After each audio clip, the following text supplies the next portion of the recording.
Andre puts in a few hard steps, comes right next to him, looks over at him. Usain looks back over at him. They start smiling at each other. And Andre says, I'm not letting you take this so easily, and just keeps on pressing and pressing and pressing. And it turns out, that was to that day and up until last year, that was Andre's PR in the 200. That was 1980, and Usain ran 1978. And the strategy worked. Usain started cramping. He was actually taken back to the warm-up track on a wheelchair.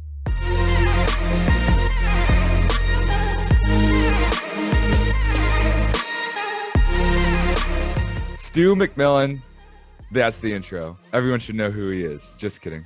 So 26 years of coaching, co-founder, CEO of ALTIS, and also short sprints coach. He's coached over 70 Olympians across 9 Olympic Games, accruing over 30 Olympic medals. Anyone who's in our space, which I feel like it's a relatively small space, should know who he is. He and ALTIS is one of the biggest influences of myself and also TC Boost as a whole. It's like ALTIS, Chris Corfus, Charlie Francis, Derek Hansen, all those guys. So I always drop your name and ALTIS's name when talking about myself and interviews, whatever it may be. So you've been a huge impact on not only where I work, but also myself.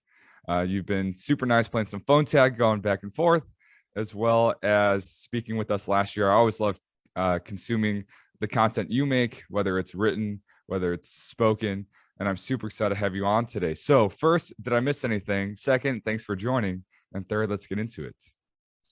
Yeah, I appreciate the intro, man. It's you nailed it. It was good. Most of the intros that hosts give these days are kind of they're relying on bios that are multiple years old, so they're a little bit off. But you nailed it, man. It was good. I appreciate it. Thanks for having me on. Awesome. You're welcome. You're welcome. So short, sweet, kind of new podcast style, as this will be episode 127, I think. Don't quote me. Somewhere around there. Just Stu's craziest story from 26 years of coaching. So we have 2 lined up. We chatted a little bit beforehand, but let's get into the first one. Yeah, well, the first one is a bit of a fun one, right? So there's no lesson to be learned from this story. It's a story from 2016, and it's the story behind one of the most famous pictures in track and field. So everyone's seen the picture and the video of Usain Bolt and Andre DeGrasse sort of smiling at each other down the stretch of the 200 meters. There's actually the 200 meter semifinal. So I'll just tell a story behind that. So as you might know or might not know, I coached Andre at those games and coached him starting in 2015 and up until 2018. And the 200 was the second event. So we'd already ran the 100. Andre had medaled in the 100 meters. Usain had obviously won the 100 meters. We've basically been racing every single day. Andre was pretty tired, but Andre's 21 years old at the time, and Usain is, I think, 32. Usain is faster than Andre in 2016. There's no question about that. There's if both of them are running at their best at the Olympic Games, on the day Usain's going to win the race. It's just the reality of where we were at the time. So, but we also knew that Usain had been injured quite a lot that year. I'd heard him complaining about the heat and the humidity. And I know the way that he wants to run this 200, the semifinal, is to put in as little effort as possible, keep all of his energy for the final, and then just blast the final.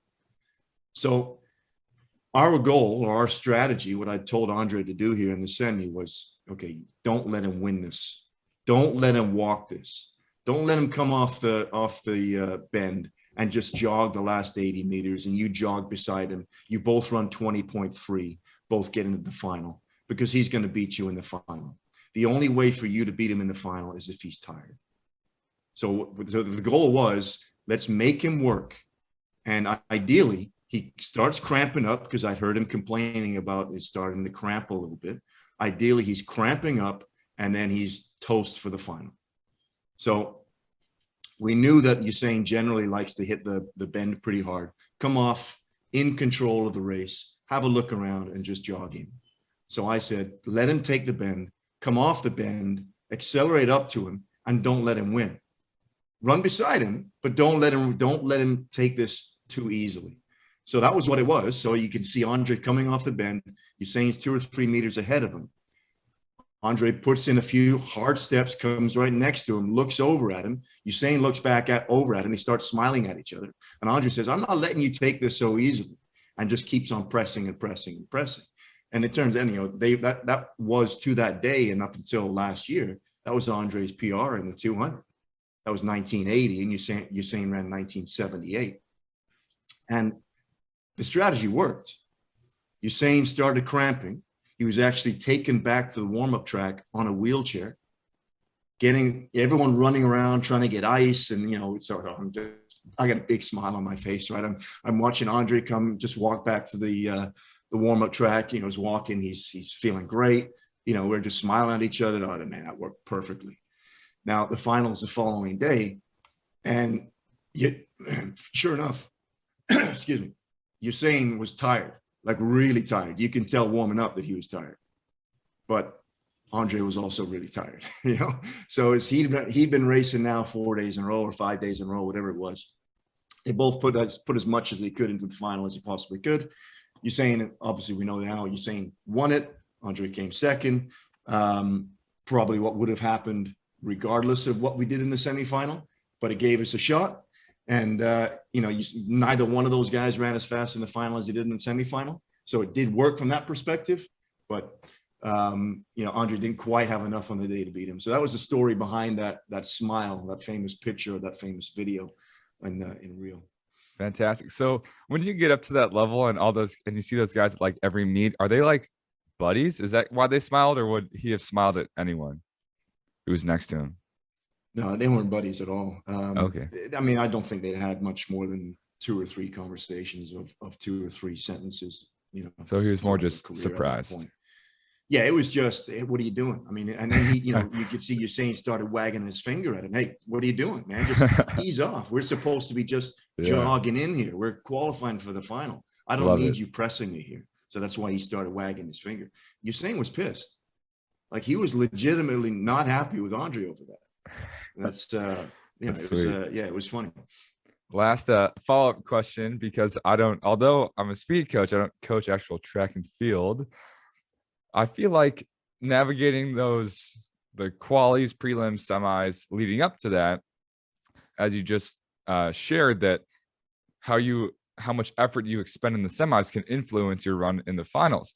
So where's that fine line between, like, you're conserving energy, but you don't want to miss the actual making it to the next race? So in general, kind of how do you coach, or how do you describe that to someone who's not in track and field, kind of that walking that fine line, working your way up to the finals? Yeah, it's a good question, right? We actually saw that happen a few times in the Tokyo Games where some of the athletes messed up on that. Sharika Jackson, was one of the favorites to medal in the 200 and took her heat far too easily and didn't make it through the rounds. So the easy way to do it is you run the first 100. If it's a 200, you run the first 100 of the 200 exactly the way you would if it's a final. And then you look around, you see where you're at, and you put in just enough effort to get into the position that you need to be in. And if it's 100, it's the same thing. You run the 60 or the 70 or the 80, depending on who's in that heat with you, exactly the same way. And then you just sort of check where you are. Andre was great at this. He would run 80 as if it was a final, have a look around, just check his shoulders. If you can ease up, ease up. If you can't ease up, don't. Because the goal, it's in championship racing, it's so reliant upon the lane that you're in. Even in 100, it's really hard to win medals at a lane 1 or lane 8. You got to be in the middle of the race, and it's especially hard in the 200. If you're in lane 1 or lane 8, it's almost impossible. It doesn't happen. So you're really trying to set up, okay, what do I need to do to be in lanes 3, 4, 5, or 6 in the final, and then work backwards from there.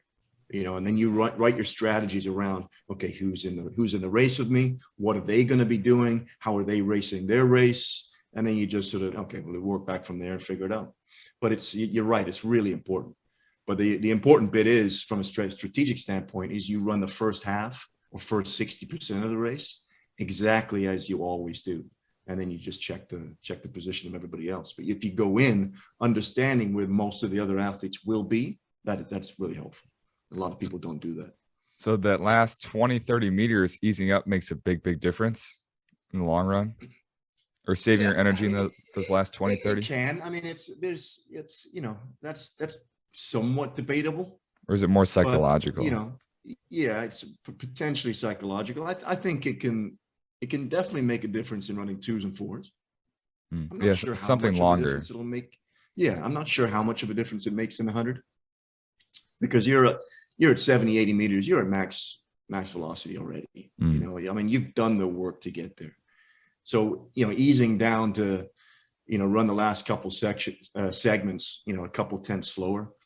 I don't know how much difference that makes, to be honest with you, but it's, everyone likes to do it, and, better safe than sorry, I guess. Yeah, you don't want to have to work super hard through it. So if you can ease down a little, it's not going to be detrimental, is it? And in the 200 for sure. So yeah, makes sense. Sure. Yeah. Cool. So the last craziest story with a little bit more real world value, as you shared earlier. I'm excited to hear it. So let's do it. Yeah, well, I'm not sure if it's a crazy story. It's a story which really taught me a lesson, and really it probably even affected the medalists in the Rio Olympics in the 200 meters. So I coached a US sprinter named Ameer Webb. And Ameer, going into the 15-16 season, was okay. He was a pretty good American sprinter. He had PRs of 10:02 in the 100 and 20.04 in the 200. But he'd been training up until the point, so we're talking now sort of late March, early April. Training had been going fantastic. He's in part of a great group. He's surrounded by a bunch of guys around 9 seconds. And we opened up at a meet in Arizona. And sorry, I have to back up a little bit just to give you a little bit of context here. He opened up and he ran 10:02 in his first race. So he PR'd in his first race. And then the next week we went to Los Angeles and ran the Mount Stack meet. And he ran 990 windy with a 2.4, I think, and won that race. It was a pretty hot race, including Andre. Andre was in that race. I think he came second. And then ran the 200 and ran 1991 in the 200 legal, which at the time was the world lead and big PR for him. And that got him into basically any Diamond League race that he wanted to get into based on these 2 times. He now ran sub 10, albeit a little bit windy, but a legal 19.9 200. Went to 2 weeks later, went to Doha, ran 1984, which remains his PR to this day, actually. Won that race, was basically dominating the Diamond League circuit. Every race that he went into, he won. A few weeks after that, we went to Rome for the Rome Diamond League. And while we're warming up for the 200, he's there to run the 200. And I'm there with, I think I'm actually there only with him. I don't think we've got anybody else there. So it's just me and him. We're warming up for the 200. And I think it was his agent that actually came up to me in the warm-up and said, hey, somebody dropped out of the 100 and there's a lane available in the 100. Do you want to run the 100 as well? And the 100 starts 45 minutes after the 200. So I'm thinking, that's pretty tight. 200, then 45 minutes later, it's running 100. But I went over to Ameer and said, hey, do you want to run 100? It's after the 200. The 200 is a money event for him anyway. He's not going to win the 100. So he said, yeah, man, I'll run it. I said, okay, cool, let's do it. So before he goes out onto the track, we knew that he's going to win the 200. That wasn't a problem. So I talked to Ameer, said, you've got 45 minutes. After this 200, make sure you get back here quick and, let's get you ready for the 100. We've got basically 20 to 30 minutes, but before we got to get you back in the call room to go back out and run this 100. We just, our biggest thing here is we can't get you hurt running the 100. So sure enough, he goes out there, runs the 200, dominates the 200, but runs it absolutely perfectly. It's a really good field, but we knew like I said, we knew he was going to win that. And he got excited. Rome's, there's 40 or 50,000 people watching the meet. He gets thrown the flowers, it's all on TV. Everybody's screaming. Excuse me. He starts doing the lap of honor. So he starts jogging around the track, doing a lap of honor, waving to everybody. And, I just won the 200, right? That's what you do. Totally forgets about the 100 and totally forgets that as you're doing the lap of honor, there's a reason why most of the sprinters, while they do this lap of honor, take their spikes off. You ever try jogging with your spikes on? It's not a good idea. He does the entire lap in his spikes, waving to everybody, gets back to the warm-up track like half an hour later. By this time, we've got 15 minutes before he's got to get back into the call room and get ready for the 100. And he says, "Coach, my calves are cramping like crazy. They're killing me." Because he just jogged 400 meters in his spikes. So of course they are. So we get him on the table, and I'm working like crazy. I'm sweat dripping off me. I'm just working on his calves for 15 minutes.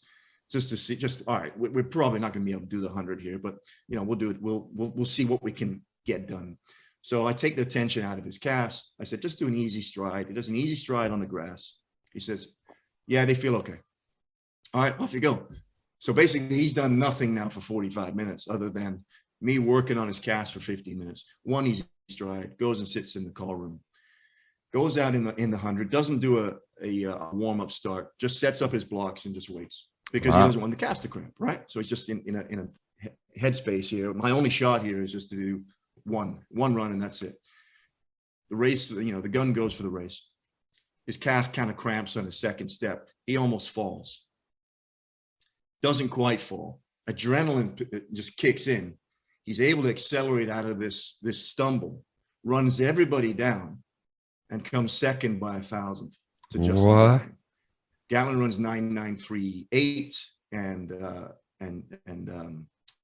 Ameer ran 9.941 or something. Like it was 3,000ths behind Gatlin. Ran down the entire field, like a really strong field. Still his PR to this day. 9.9. Kicked 700ths off of his PR or 800ths off of his PR, whatever it was. So now we've got a decision. He's just gone, won the 200. 45 minutes later, he's come second in this 100. He's feeling great. We're confident. And we've got 3 more competitions to run before we head back to the US. And this is Olympic season, right? So we know we're heading back to the US to get ready for trials. And trials at this point in time, I think is a month away. Yeah, I think it's a month. And my brain immediately went to conversations I had with Dan Paff, who said essentially that anytime one of his athletes PR'd in Europe, he brought them back. Because this is, your body's never done this. Your system has never gone to this speed before.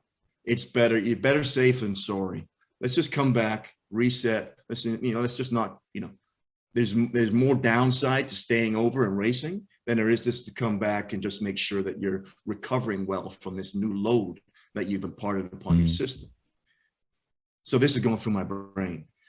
But I also understand, all right, Ameer is, he's almost a lock at this point to medal in Rio in the 200. I'm thinking it's between Usain, Andre, and Rio and Ameer. There's really nobody else that's going to medal. Ameer's beaten everybody. But there's a few people that he hadn't raced yet. And he was going to see all of those guys in the next 3 races that we set up for Europe. So the next race was going to be Birmingham, which was a 200. And then it was Oslo, which was 100. And then Lucerne in Switzerland, which was another 200. And over the course of those 3 races, he'd see everybody except for Bolt. So Bolt would be the only guy that he wouldn't have raced before going into Rio. And I thought it was important that he'd seen everybody. So it wasn't going to be new when he got to the games.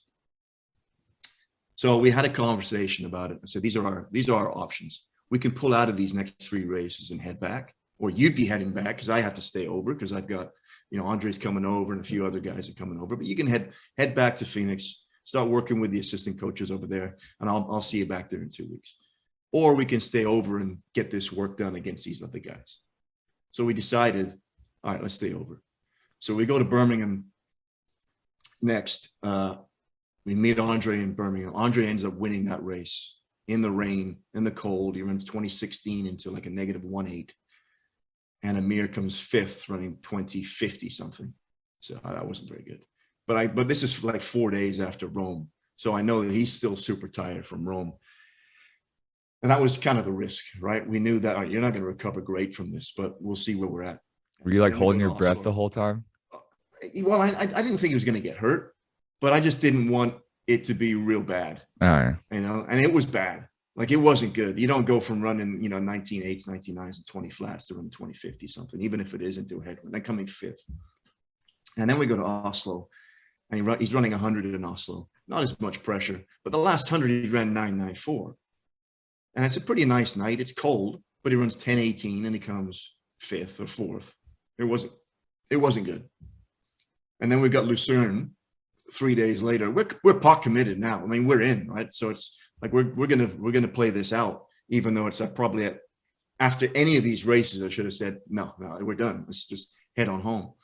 We go to Lucerne, and he runs 20.84 in Lucerne, in the cold and the rain, and comes like again fifth or fourth or something. It was really bad. Like by this time he's miserable. He's missing home. This is his first European trip of anything more than kind of a few days. We're over there now for 2 weeks, and it started off as this Rome, this zenith, right? This best day in his life, in his sprinting career, where he finally got under 10 seconds, and he just got worse and worse and worse. And I could see how miserable he was. I said, "Man, Ameer, it's all right. We made the wrong decision here. You're toast. Mentally, you're toast. Physically, you're toast. Just head back to California, because I know how much he really enjoys going back home to California. So just head back to California for 10 days. Let's just take 10 days where you just do warm-ups by yourself. Just reboot." So he goes back to California and totally just enjoys 10 days of non-track stuff, understanding that in 10 days he comes back to Phoenix, and we've got essentially about 10 days or 12 days to get ready for the Olympic trials. Well, he comes back to Phoenix and he's like 6 pounds heavy. He'd gone back to California and really enjoyed being back in California. So he's kind of chubby. He hasn't got a lot of training done. We've got 10 days to get him ready for for trials, and we're still like, he's still fatigued. He's still fatigued from that trip. He's still fatigued from Rome, which is now 3 weeks. Oh my gosh! Prior to this, it's the load. The lesson from this is we just don't understand the types of load that these elite athletes put through their system at that type of level. We can't understand that. We can't even begin to think about whether we can understand that. We just can't. Like, this affected him for a month afterwards. Wow. And it wasn't just the Rome thing. It was everything else, right? It was all of I'm miserable now. I'm over in Europe and it's cold everywhere I'm going. I'm not getting, the food that I'm used to. I'm racing poorly. So it's this downward spiral. It gets worse and worse and worse. So where if we'd left Europe after Rome and headed back, he's super confident. He's back where he wants to be. He's in the warmth, and he's just getting ready for trials. He probably goes into trials thinking he's unbeatable, and probably goes in and runs 19.6. Then he probably goes to the games and runs 19.6 again and maybe wins. Instead, he's going into trials and he doesn't know where he's at. We can't do anything in Phoenix because now he's 5 or 6 pounds heavy. He hasn't really ran fast for a while. So we're not really going to open him up 10 days prior to trial. So all we can basically do is, all right, let's just get you back to feeling good. So we did some work to hopefully get him feeling good again. He went into trials with no understanding how he's going to feel. Ran pretty good in the round, ran 1997, I think, in the semi. So now he's okay. I'm back. I'm okay. I'm confident. I can make the team at least. Ran 20 flat in the final to come third. Now, what happened though in the final was really disappointing. He was in lane 6, I believe, and it was Michael Norman, who was a high school kid at the time, was in lane 8. It was either Norman or Lyles, and I can't remember. I think it was Norman that was inside, that was outside of him.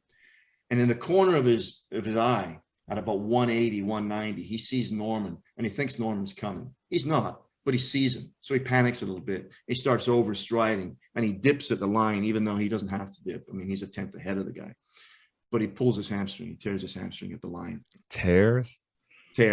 Yeah, so he's got like a pretty serious grade 1 tear, almost grade 2. And then he's got to do all this press and stuff. So he's on his feet for like an hour and a Oh half. man.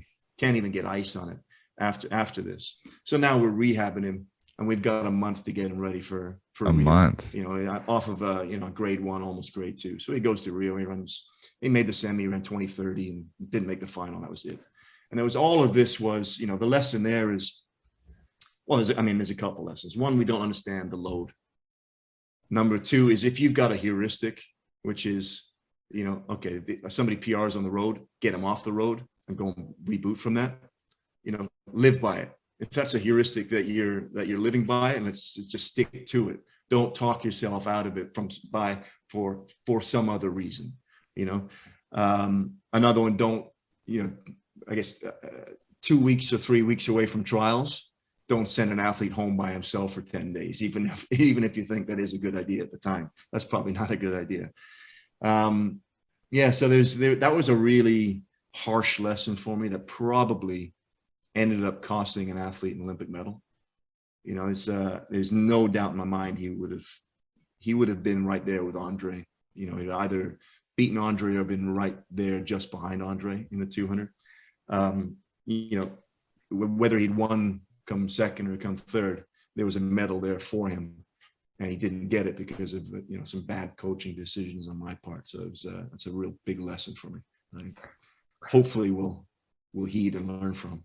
Oh my gosh, what a crazy story. That is super interesting. Thank you for sharing. I have a few follow-up questions. So I guess I'll kind of go chronologically based on the story. So how easy, being like a track outsider, assuming most people aren't at the super elite track level like yourself, how easy is it when you're like, yeah, we'll just like do the 100, to then consequently be like, yeah, we'll like back out? Like, how easy would that be to have reversed that decision? Yeah, easy. It's not hard. I mean, yeah, you don't want to do it a lot. It's if you're not the headliner at a meet, they can replace you pretty quickly and pretty easily at most of these competitions. If you're a headliner, you don't want to do it. Gotcha. Right? Because they're kind of, marketing the meet around you as the headliner. Ameer was never the headliner, so he's just one of the lanes. And yeah, he's one of the best lanes. But, if we need to pull out, that happens all the time. Agents, coaches, and athletes will confirm for a competition, generally weeks, sometimes months in advance. And the meet directors will know that, probably up to 25% of the athletes will pull out at some point. So they've always got people in reserve to step into lanes if necessary. So it wouldn't have been an issue. I mean, we might have pissed off a couple people, but it wouldn't have been a problem. Those are decisions though that you make based upon a lot of things, right? It's, money is one of them. We try not to allow money to be a decision maker in Olympic season. In an Olympic season, it's all about the Olympics and that's it. We don't chase money. But these athletes generally don't make a lot of it. And in competitions like this, when you can go and make $10,000 per race, that's significant for these guys who might only make $100,000 a year or less. So it's that. I don't remember that being something that we governed our decision by back then. I thought like I said, the decision was made based on the fact that we feel we have to race these guys, and we're feeling great, and we know that we're gonna go out and beat those guys. That was it. And in hindsight, as I said, it's all right. Let's get home. And we'll disappoint a few people. Maybe the agent's going to be a little bit upset. Maybe the meet directors will be a little bit upset, but it won't be the end of the world. And then next might be a noob question, but I'm gonna play I'm representing the audience card. How different? So like going to see those guys race that he's never raced against before. How impactful is that running next to them against in a race versus like just like watching them race from the stands? Would it really have made a big difference to have raced against those guys versus watch them race versus not be there at all? Yeah, it's a good question. I mean, for some athletes, it won't make any difference at all. I would say that for most, it does. You want to be able to feel what these athletes do. Number one, you want to, know their tendencies. All right, I know what this guy does. And if I've never raced this guy before and I'm going into a race with him in the Olympic Games, then it's a bit of an unknown there, right? You want to be comfortable. Even if you get beat by the guy, at least you know what it is. And second to that is the confidence part.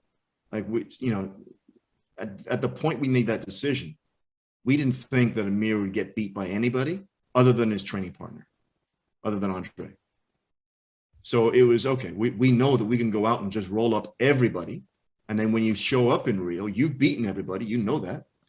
And also, all of those people that you've beaten know that you've beaten. Yeah, exactly. And that's an important thing, it really is going into a games.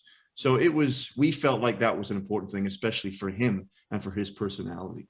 For many athletes, it wouldn't have made any difference. So like for Andre, for example, that would have been a totally different decision.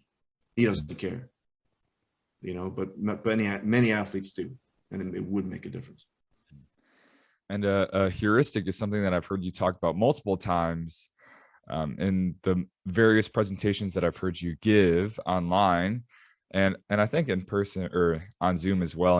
And I must say, as I do dabble in some sports gambling, only $5-10 at a time, but having a system takes a huge emotional part out of it. Or whether it's my investing, like dollar cost averaging, every 2 weeks you put X amount in. It helps limit volatility. It takes the emotion and the guessing out of it. I feel like that's the biggest thing, whether it's sports science and data, a system, a heuristic. There's no question. PR, feeling super good. We're going home. Because have you coached the same amount as Dan, or has he coached a little bit longer?